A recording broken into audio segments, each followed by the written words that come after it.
Carrasco. Allez, vas-y, pourquoi pas. Vas-y, pourquoi pas. J'ai un scoop pour vous. Penalty sur Ronny Lopez à la 151e. Vous vous demandez pourquoi on n'est pas revenu sur la VAR, mais la VAR ne fonctionnait pas. Le Colombien qui a pris le dessus, il a réussi son dribble. Falcao, oui, il est mort.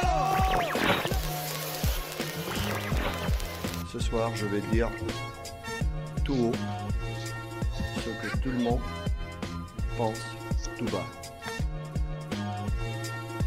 Radio Diagonale, la web radio 100% rouge et blanche. Et salut à tous et bienvenue dans le mur des légendes.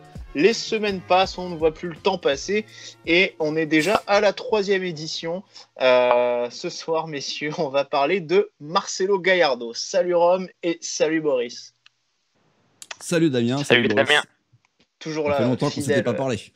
Fidèle au poste, toujours. Toujours.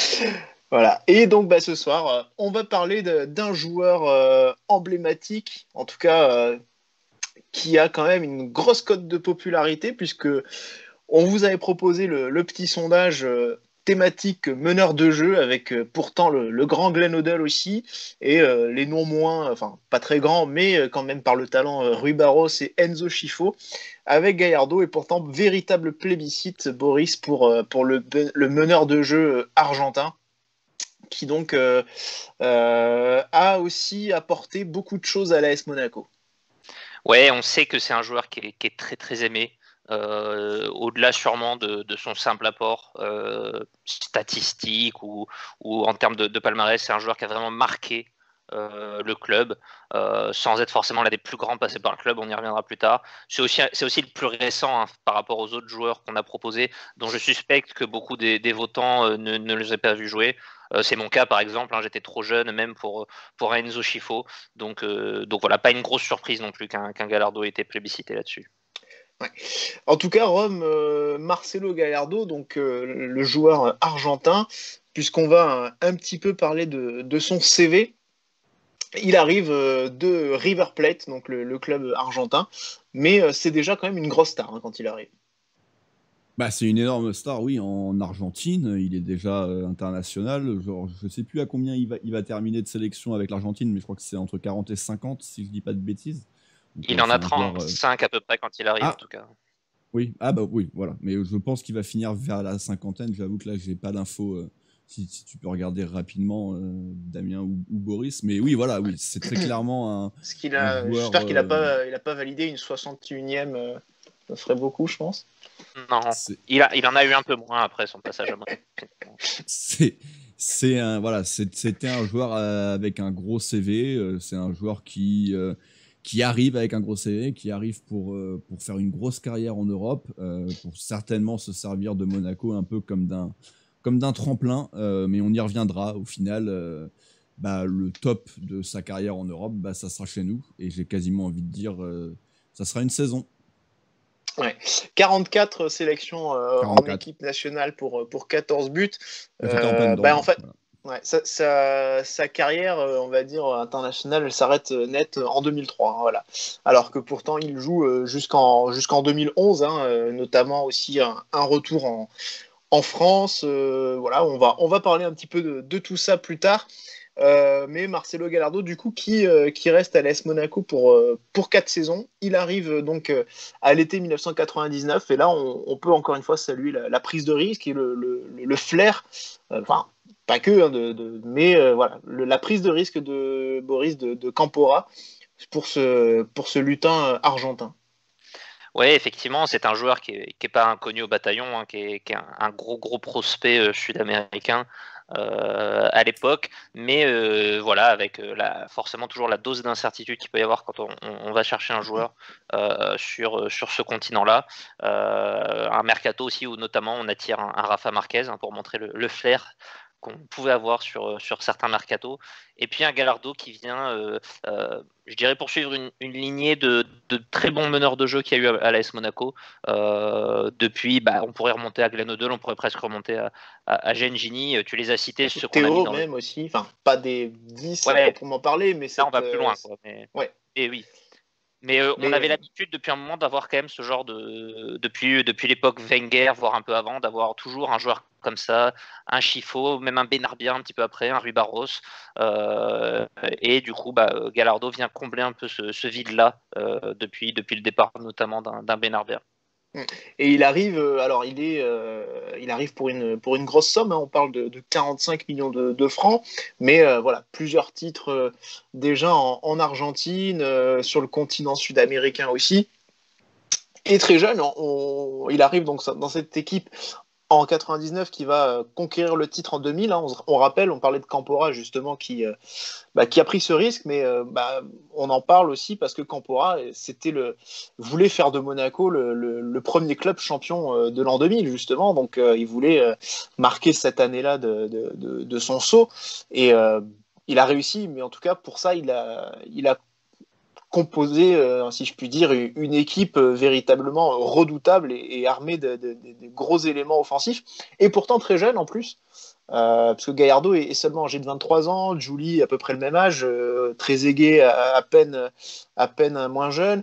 On n'a que finalement dans cette équipe, dans cette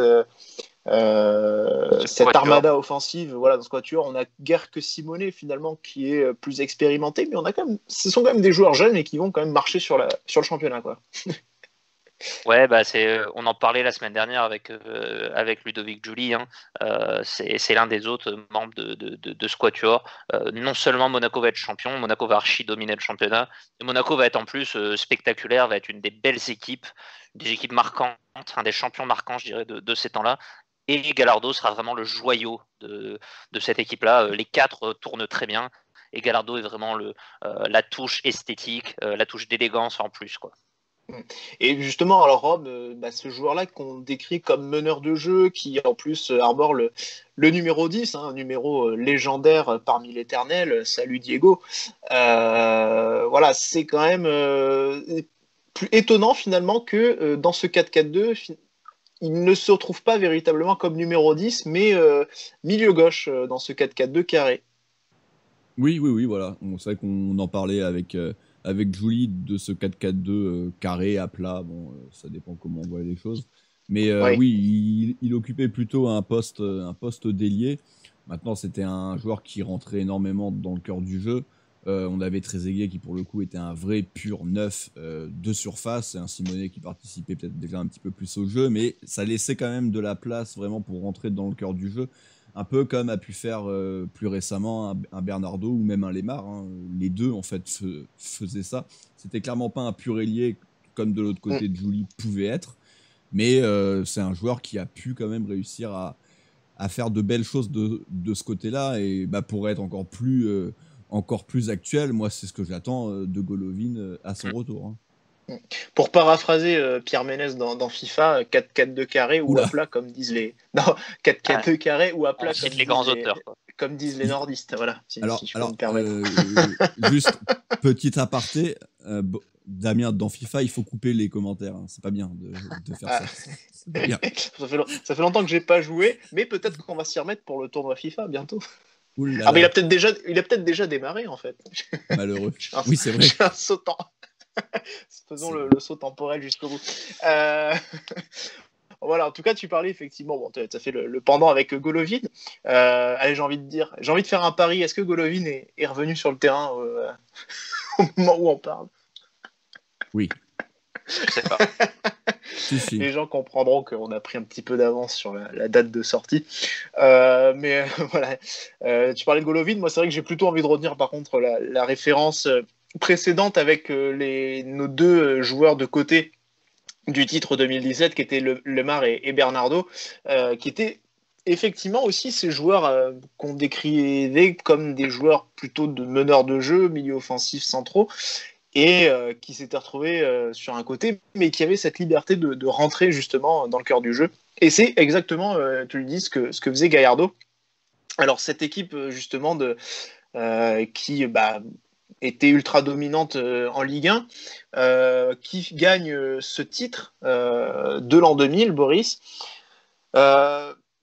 On parlait justement de ces joueurs-là devant qui régalaient à quasiment tous les matchs, mais c'est vrai que Gallardo est ultra marquant parce qu'il il séduit. Tu parles de cette touche esthétique, justement.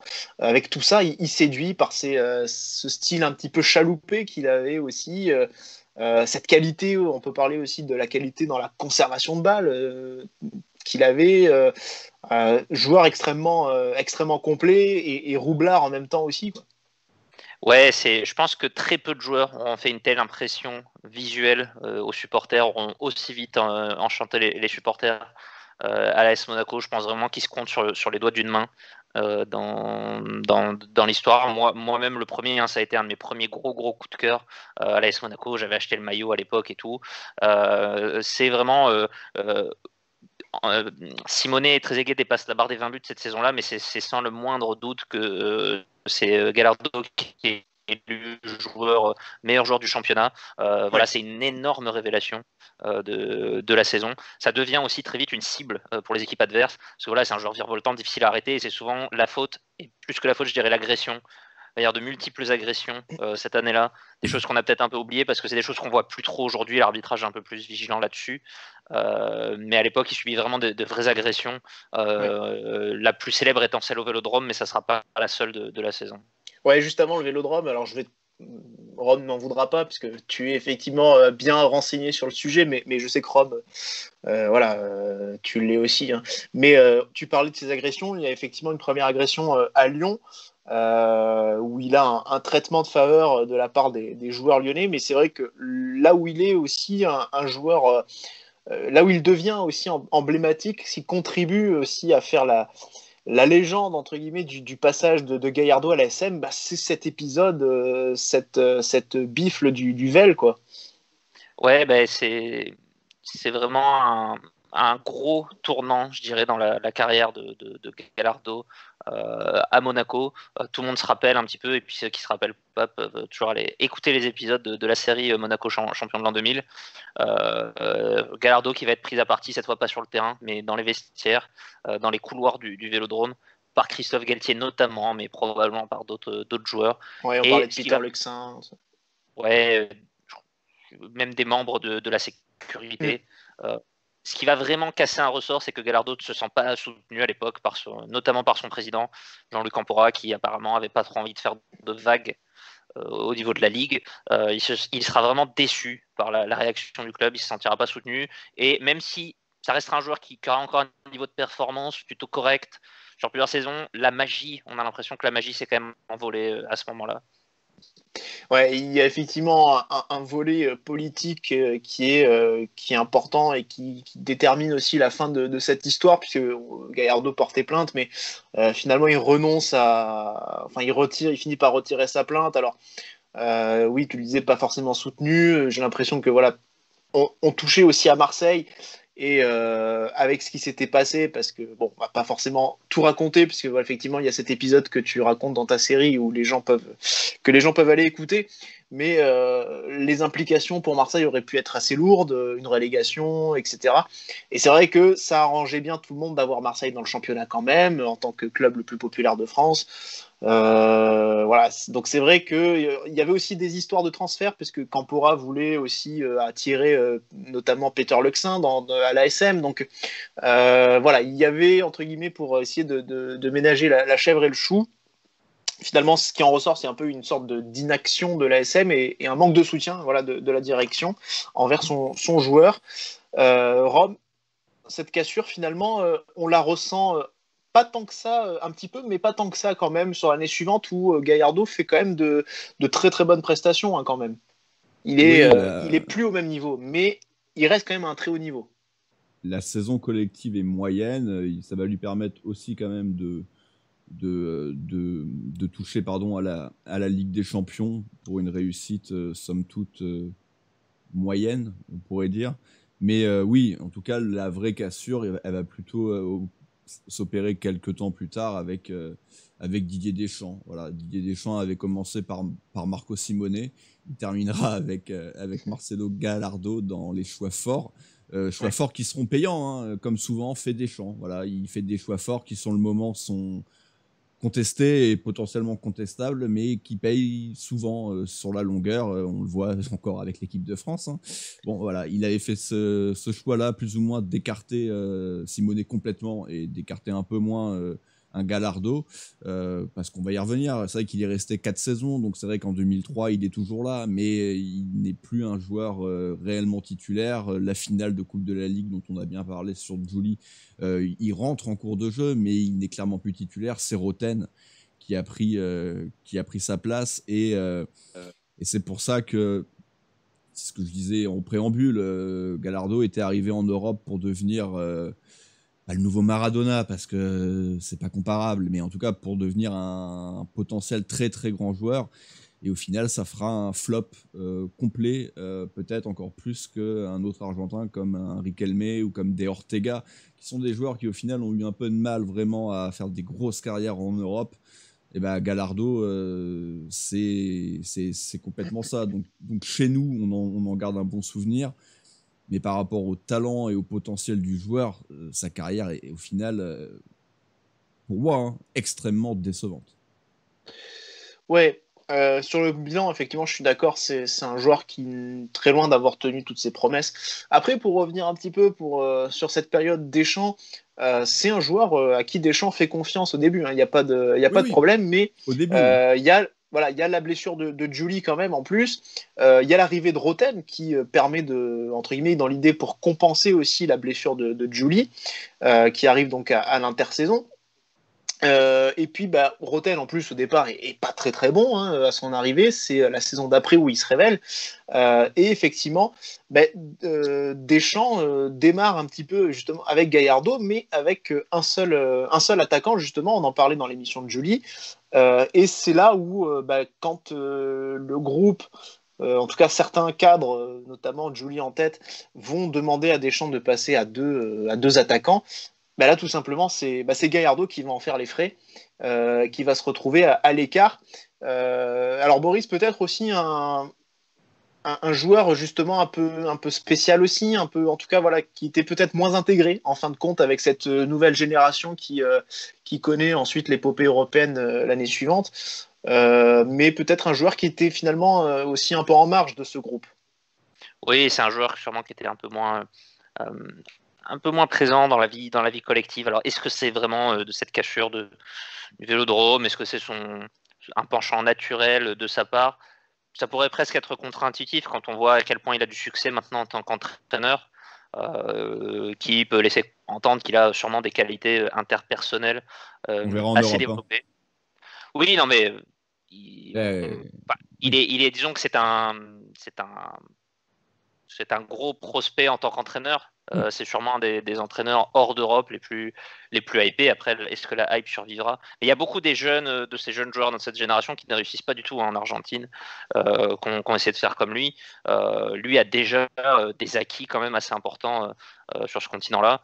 Donc voilà, effectivement, un joueur qu'on a du mal à associer en fait presque à cette équipe de Deschamps rétrospectivement.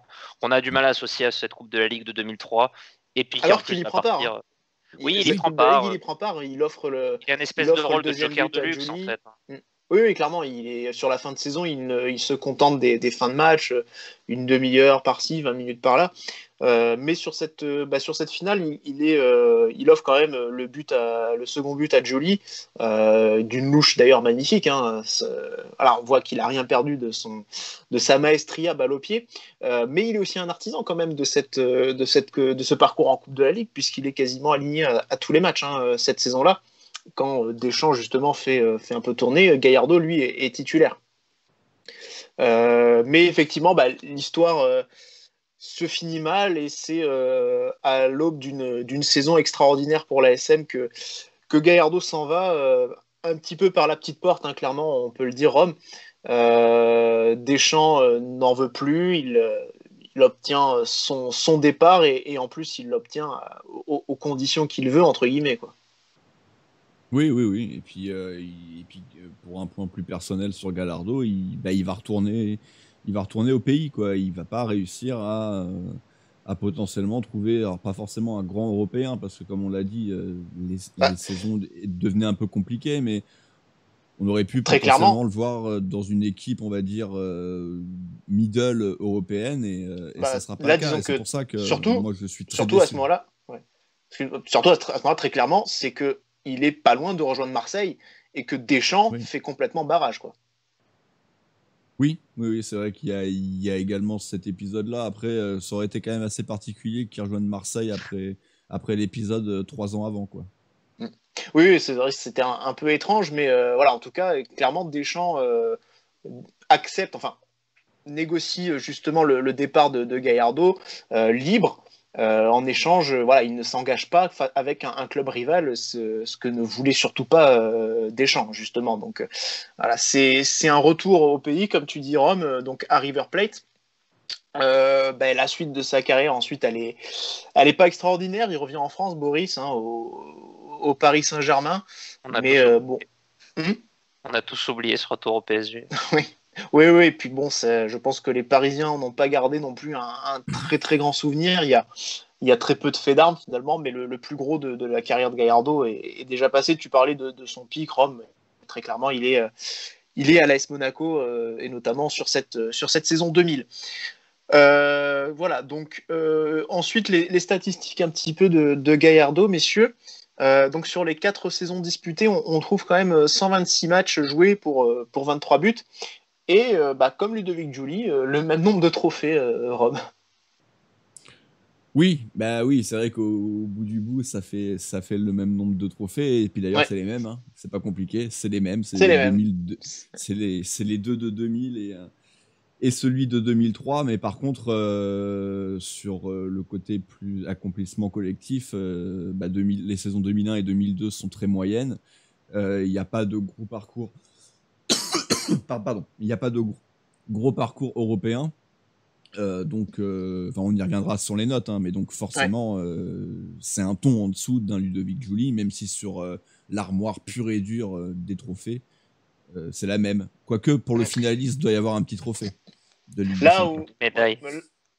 Là où, en revanche, il a un petit trophée que n'a pas Giuli, c'est celui de meilleur joueur de la saison. Boris, tu en parlais. Sur cette saison 99-2000, il a le trophée de meilleur joueur, une trophée UNFP. Pour sa première saison, c'est la petite récompense individuelle, la petite cerise sur le gâteau qui vient couronner une très très grosse saison. Messieurs, je vous propose maintenant qu'on attaque le vote, l'élément clé de cette émission, et là le débat qui va s'installer certainement.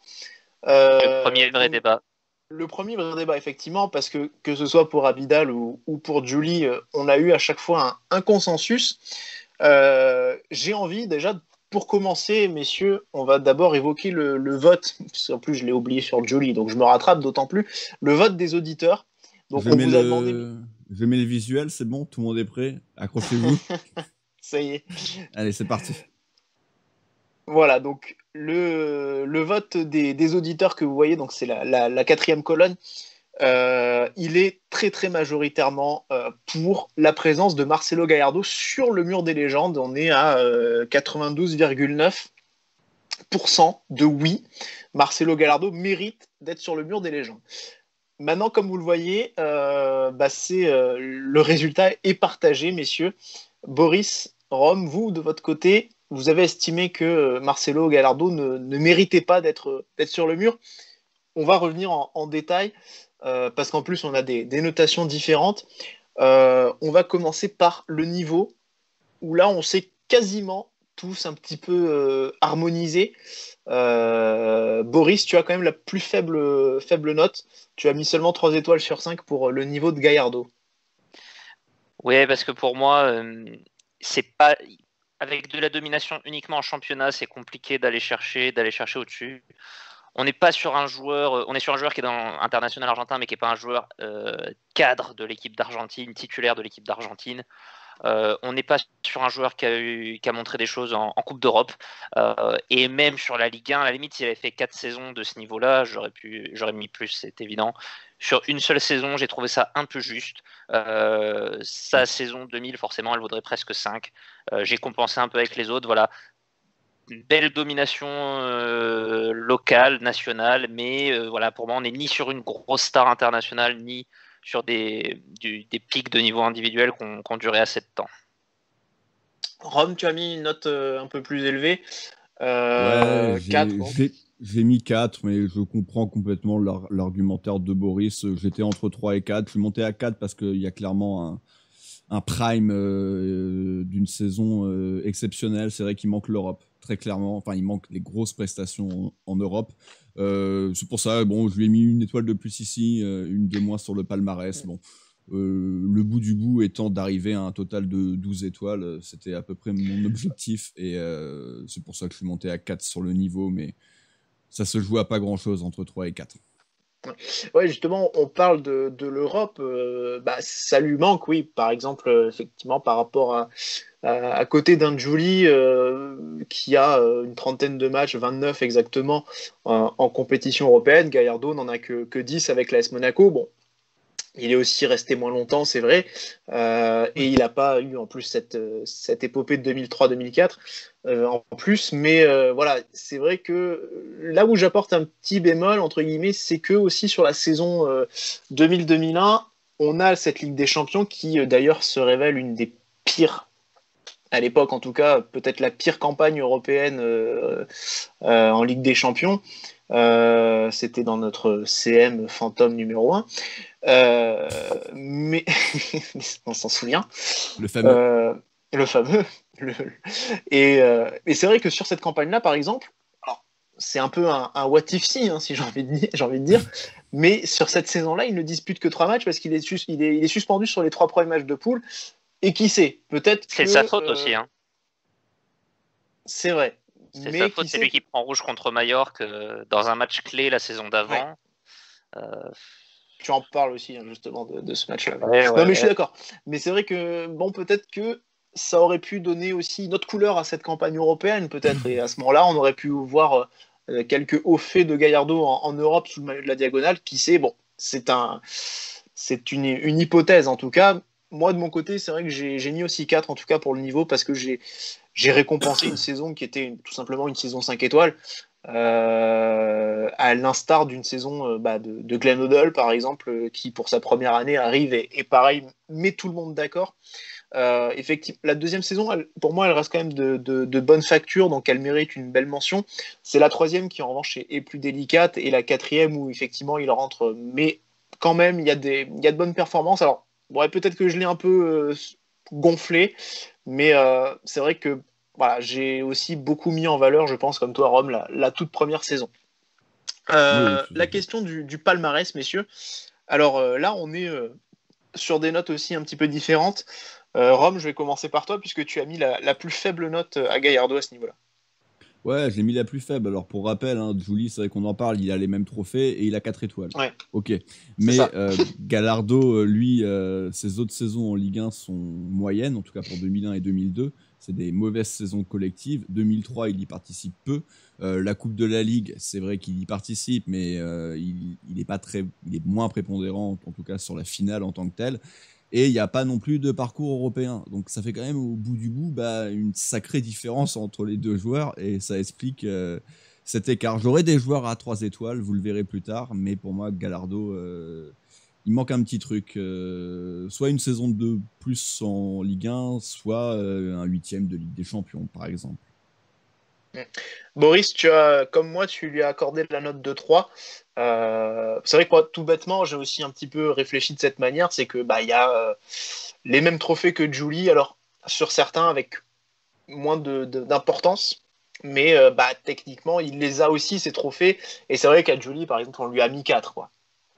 Ouais, en fait, moi je disais pour Giuli sur l'émission la semaine dernière, enfin pour moi le palmarès même de Giuli, il vaudrait 3 en tant que tel si on prend que le palmarès. Mon idée, c'est un peu un championnat plus une coupe. Je suis à peu près à 3. Mais Giuli, j'avais mis une prime, un bonus pour l'Europe auquel Gallardo ne peut pas prétendre. Donc voilà, je suis resté à 3 du coup.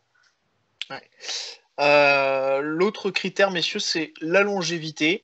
Alors là, Boris, tu es resté à 3, décidément, tu aimes les 3. Rome et moi, par contre, on a noté un petit peu plus sévèrement. Il y a 4 saisons, c'est vrai. 126 matchs. Mine de rien, c'est un de plus que David Trezeguet, quand même.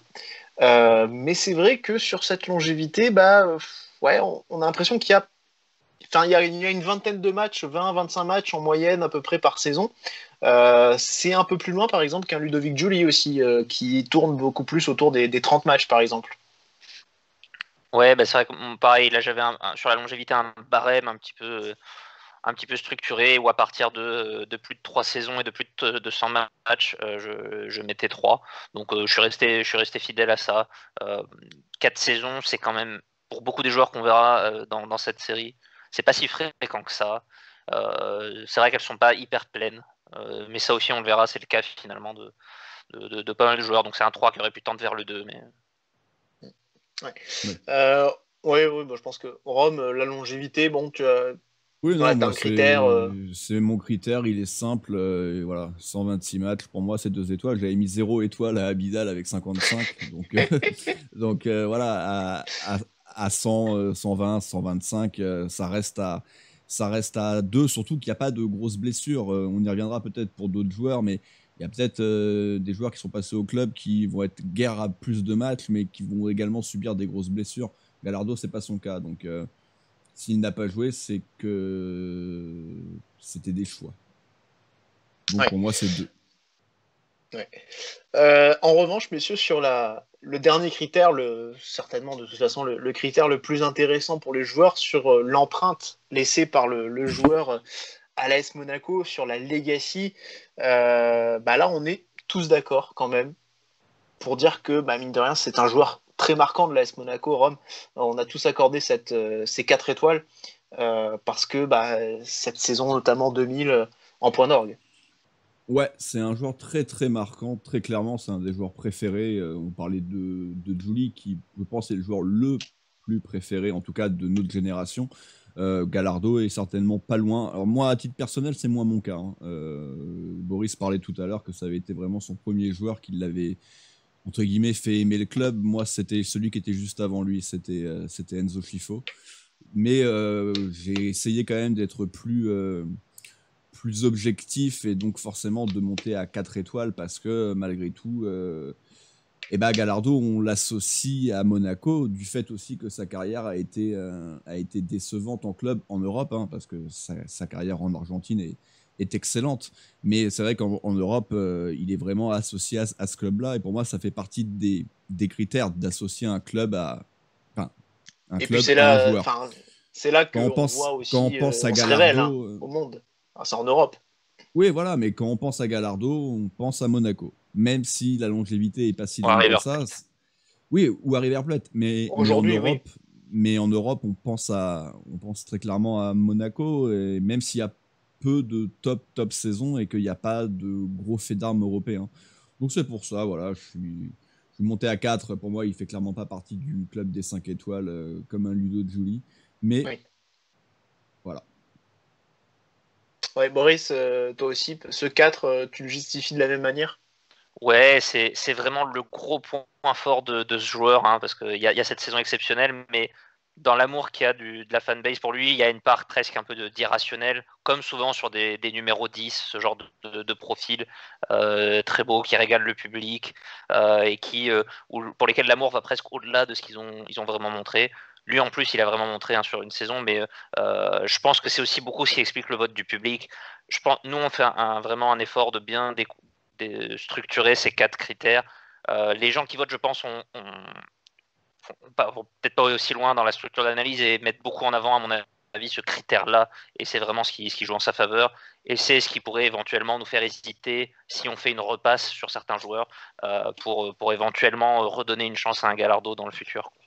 Oui, alors effectivement, si on fait un petit peu le calcul de ces étoiles, Rome, tu en as mis 12 au total, Boris et moi, on est à 13. Alors, on ne s'est pas fixé de barème, en tout cas de chiffres, de notes planchées pour accéder au mur, parce que voilà, on va peut-être avoir un joueur comme Gallardo qui peut être à 13, certains à 12, mais qui peuvent être aussi très marquants pour d'autres raisons et qui ont d'autres atouts, on va dire. Mais on s'est réservé, du coup, malgré ces notes, d'avoir un cut final Et là, alors, je me tourne vers vous, du coup, Boris et Rome, vous avez refusé l'entrée au mur des légendes à Marcelo Gallardo. Ouais. Il est certainement pas loin, mais autant tu viens de dire que les étoiles, c'est plus pour se donner un avis global et que c'est clairement pas que ça qui décide. Autant moi, dans ma tête, j'ai un mur des légendes. J'ai pas une muraille de Chine des légendes. Donc, j'ai dans mon esprit 20-25 joueurs qui méritent d'y être. Et il n'est pas dans ces 20-25 joueurs. En tout cas, la manière dont pour l'instant je l'ai en tête. On n'a pas fait encore assez d'émissions, mais je pense à énormément de joueurs dont on va parler et que je mets largement avant lui. Et c'est aussi pour ça, voilà, j'ai pas envie que ça devienne n'importe quoi. C'est un peu comme, voilà, avec Boris, on aime bien toujours faire des références au sport US, et particulièrement avec Boris à la NBA. Mais c'est un peu comme le Hall of Fame. Tout le monde ne peut pas rentrer au Hall of Fame. C'est pas parce que tu as gagné un titre NBA que tu es au Hall of Fame. C'est pas parce que tu as gagné un titre NBA que tu as ton maillot retiré dans une franchise. Surtout pour un club comme Monaco qui a une histoire. C'est pas comme si tu gagnes un titre. Je sais pas, si Lorient demain est champion de France, évidemment que les joueurs de cette équipe-là seront tous des légendes du club. Mais Monaco a une histoire. Enzo le fait sur le mur des légendes. Monaco a vu passer énormément de très grands joueurs, de plus grands joueurs que Gallardo, de joueurs plus marquants que Gallardo. Et pour moi, il n'est pas, encore une fois, il n'est pas si loin que ça. Il est certainement dans le top 50, mais il n'est pas dans mes légendes. Ouais. Alors, moi, j'ai un petit peu, peut-être aussi, entre guillemets, toi, tu as changé ton vote quand tu as vu le vote des auditeurs. Et ça, c'est j'ai effectivement un peu cédé à la Vox Populi. À la Vox Populi. Enfin, c'est un vote populiste. Dans le sens où... populaire et populiste. Non, mais c'est vrai qu'à ce moment-là, j'avais commencé à... Mes premières notes étaient aussi un peu plus basées sur des souvenirs, des impressions, des choses comme ça. Et puis c'est vrai qu'après, en allant réétudier la chose, en allant un peu plus profondément dans certains détails de saison notamment, et surtout, effectivement, en voyant ce vote massif pour Gallardo, hein, puisqu'on parle quand même de 93%, c'est colossal, je me suis posé la question. Effectivement, c'est vrai que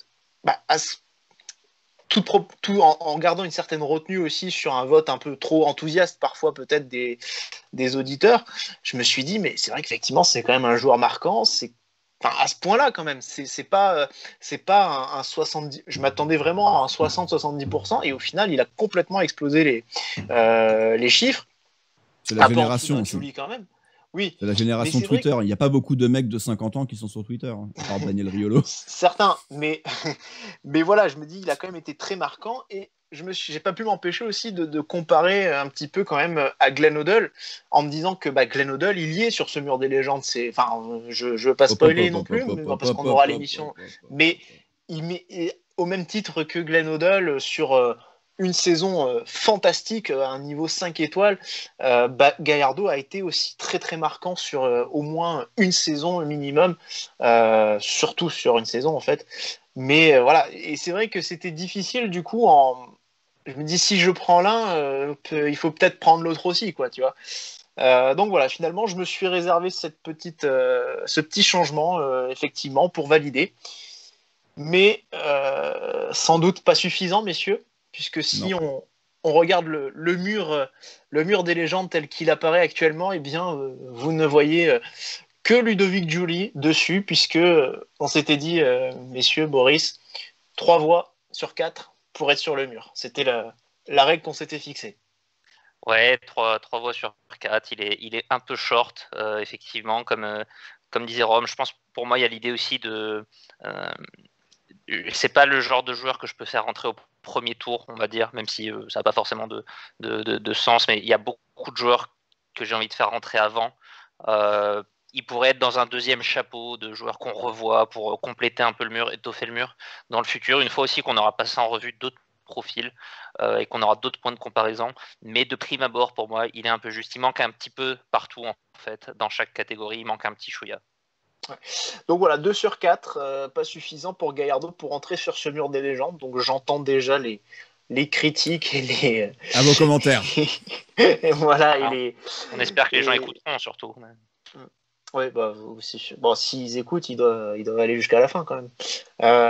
Mais bon, voilà, j'entends déjà les remarques, les réflexions. Mais en tout cas, on a défendu nos points de vue, messieurs, quand même. En tout cas, c'est l'essentiel. C'est-à-dire que voilà, on se base pas non plus sur juste quelque chose comme ça, en se disant ouais, il y est pas. Non, on a essayé de revoir les choses en détail quand même pour essayer d'être le plus objectif possible, en gardant justement cette rubrique Legacy qui est aussi justement qui est pour but d'être aussi d'apporter cette notion d'un peu plus de subjectivité, d'émotion, d'affection au vote justement.